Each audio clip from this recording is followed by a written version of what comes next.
নমস্কাৰ টানি নাইট 24/7 চেনেলৰ সকলোকে স্বাগতম জনাইছোঁ। অসমত আন্তঃৰাজ্যিক পাৰপত্ৰ প্ৰদানৰ দাবী ধেমাজি যুৱকৰ পদযাত্ৰা কাৰ্যসূচী।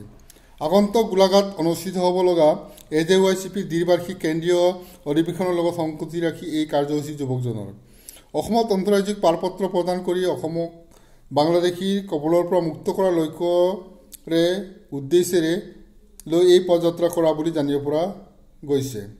ধেমাজি বৰদলৈৰ পৰা গোলাঘাট অধিৱেশনস্থলীলৈ পদযাত্ৰা আৰম্ভ কৰা যুৱকজন আজি পুৱাতেই উপস্থিত হয় চিলাউতাৰত। যুৱকজনৰ এনে পদক্ষেপক শলাগ জনাই উষ্ম আদৰণি জনাই চিলাউতাৰ আঞ্চলিক AJYCP একাংশ কৰ্মীয়ে। ডেনিম চুতীয়া ডাঙৰীয়া তেওঁলোকে পদযাত্ৰা কৰি গোলাঘাট অধিৱেশনলৈকে গৈ আছে। তাত আমাৰ অসম জাতীয়তাবাদী যুৱ ছাত্ৰ পৰিষদ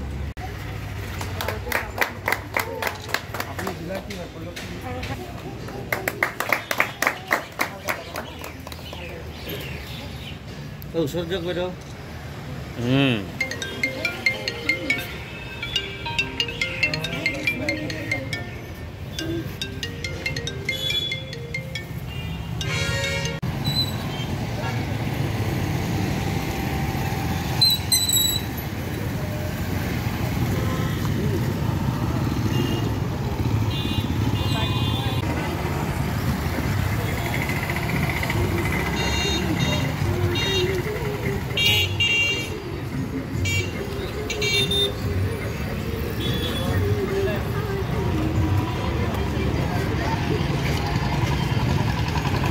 আন্তঃৰাজ্যিক পাৰপত্ৰ, নাগৰিকত্ব, পূৰ্ণ সাহিত্য শাসন আৰু বানপানী সমস্যা ৰাষ্ট্ৰীয় সমস্যা হিচাপে লৈ এই চাৰিটা দাবী লৈ 1978 চনৰ 12 মাৰ্চ তাৰিখে অসম জাতীয়তাবাদী যুৱ ছাত্ৰ পৰিষদ গঠন হৈছিল।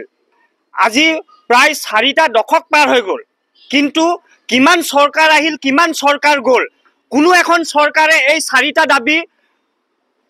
দাবী যি কাৰ্যকৰী কৰিবলৈ আজিলৈকে নকৰিলে। গতিকে অসম জাতীয়তাবাদী যুৱ ছাত্ৰ পৰিষদ আজি 47টা বছৰ হৈ গ'ল।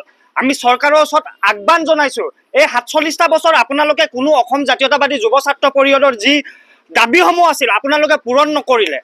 এই দাবীসমূহ আপোনালোকে অতি সোনকালে পূৰণ কৰক আৰু আমাৰ অসম জাতীয়তাবাদী যুৱ ছাত্ৰ পৰিষদ কেন্দ্ৰীয় সমিতিৰ গোলাঘাট অধিৱেশনলৈকে ধেমাজি জিলা অন্তৰ্গত বৰদলনি আঞ্চলিক সমিতিৰ যুটীয়া সম্পাদক মনজিৎ দত্ত আৰু ক্ৰীড়া সম্পাদক ডেনিম চুতীয়া ডাঙৰীয়াই পদযাত্ৰাৰে চৰকাৰৰ দৃষ্টিগোচৰ কৰিবলৈ আমাৰ যিসমূহ দাবী আছিল এই দাবীসমূহ পূৰণ কৰিবলৈ চৰকাৰৰ দৃষ্টিগোচৰ কৰিবলৈ পদযাত্ৰাৰে তেওঁলোকে গোলাঘাট অধিৱেশনলৈ যাব।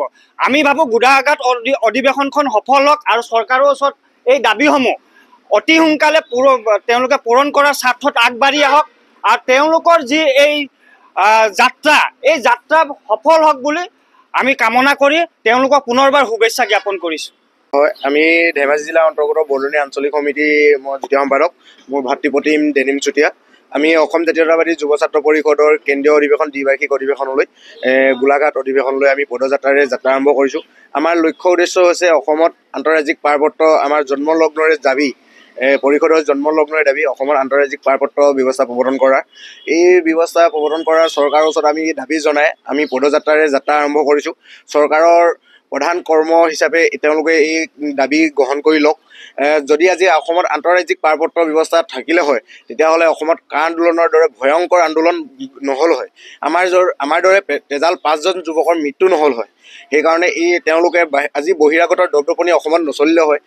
সেইটো কাৰণে আমি এই দাবী লৈ পিনে আমি পদযাত্ৰা আৰম্ভ কৰিছোঁ। অধিৱেশন সফল হওক তাৰো কামনা কৰিছোঁ, সকলোৱে সহায় সহযোগিতা কামনা কৰিছোঁ। আমি বৰদলনিৰ পৰা গোলাঘাটলৈ আমি প্ৰায় 10-12 দিনমানৰ আমি যাত্ৰা আৰম্ভ কৰিছোঁ হাতলৈ, প্ৰায় 400 কিলোমিটাৰ।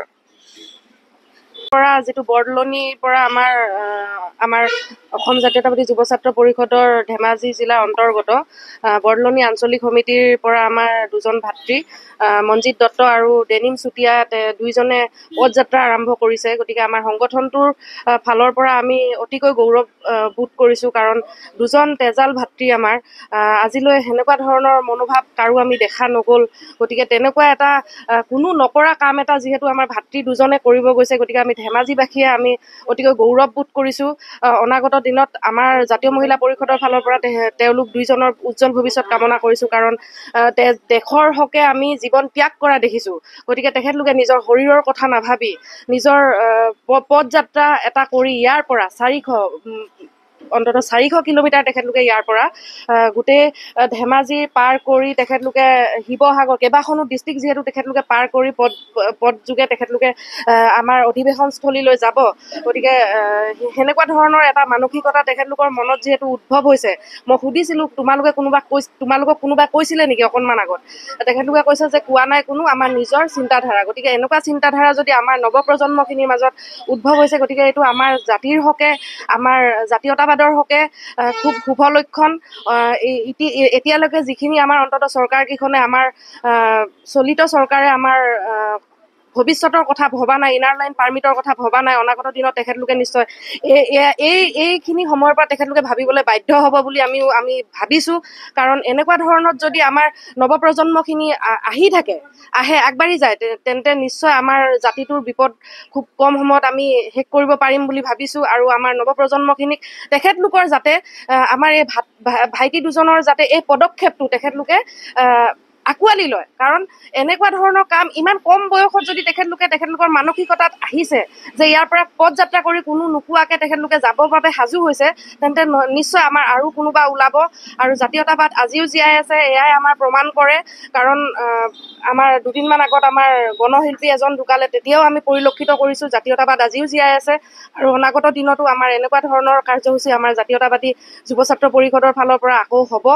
তাকে কৈ মোৰ ভাইটি দুজনৰ বাবে মই সুস্বাস্থ্য আৰু শুভকামনা আমাৰ জাতীয় মহিলা পৰিষদৰ তৰফৰ পৰা আমি জ্ঞাপন কৰিলোঁ, যাতে সুশৰীৰ সুস্বাস্থ্যৰে তেখেতলোকে আগবাঢ়ি যাব পাৰে, গন্তব্যস্থানত তেখেতলোকে উপস্থিত হ'ব পাৰে।